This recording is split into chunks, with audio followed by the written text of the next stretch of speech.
Diana, tadi sebelum jeda begitu ya, Anda mengatakan memang dampak negatifnya cukup banyak. Sebetulnya, andai kita kaitkan dengan pendapatan secara persentase, sebetulnya akan ada peluang atau resiko penurunan pendapatan berapa persen di sana, Bu Diana?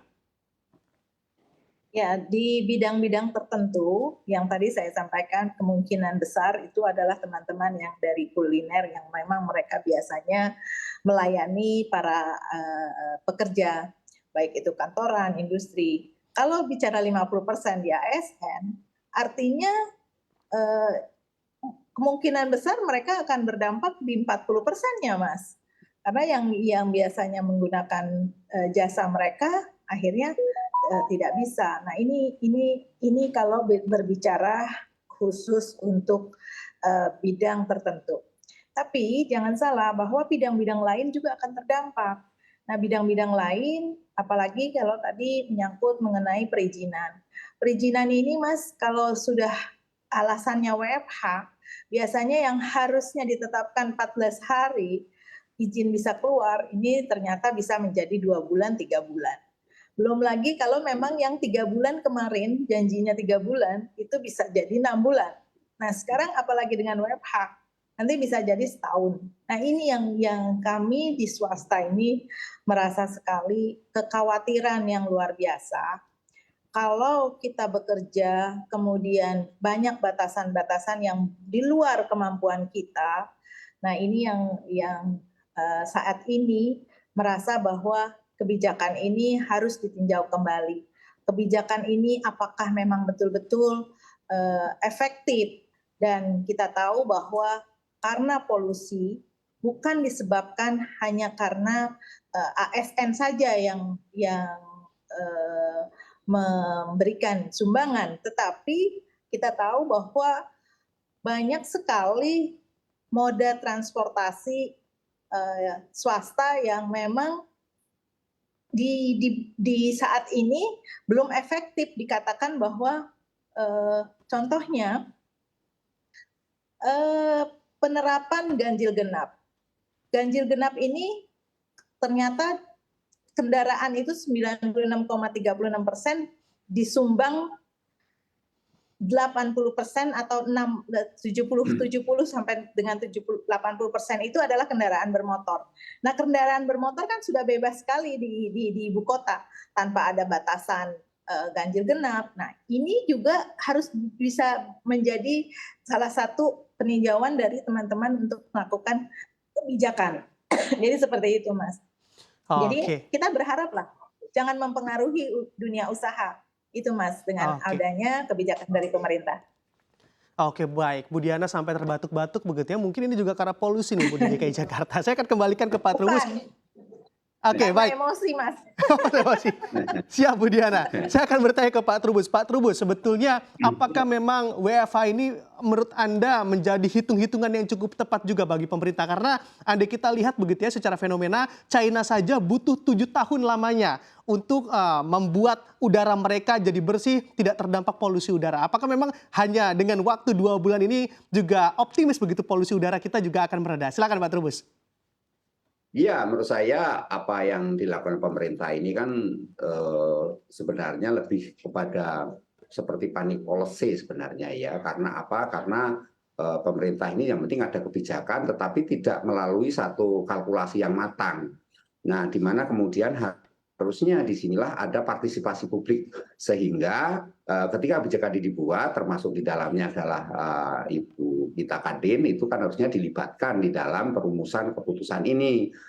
Paling tidak juga pemerintah melalui, kalau dulu waktu pandemi Covid ada KCPEN ya, tidak PEN. Jadi ini harus ada dana talangan juga untuk para pelaku usaha. Jadi pemerintah itu harus memperhitungkan bagaimana dampak-dampak kerugian yang dialami oleh pelaku usaha, sehingga pemerintah wajib itu untuk memberikan satu dana talangan ya, semacam bantuan lah, bansos kepada pelaku usaha, sehingga mereka tidak betul-betul dirugikan kalau memang serius di dalam penanganan polusi ini. Tetapi yang terjadi kan kita memang ya seperti dinyatakan oleh Wali, itu datanya 15 tahun kita tidak mengalami perubahan soal polusi ini, dan para elit kita juga pada berpikir bahwa ini kan hanya 3 bulan, paling 2-3 bulan selesai, toh nanti dengan rekayasa hujan misalnya, cuaca juga selesai dan segala sesuatunya juga tidak akan berdampak buruk. Tetapi perlu diingat pengalaman kita pada saat awal pandemi COVID virus Wuhan itu, banyak para elit kita menyatakan itu hanya pilek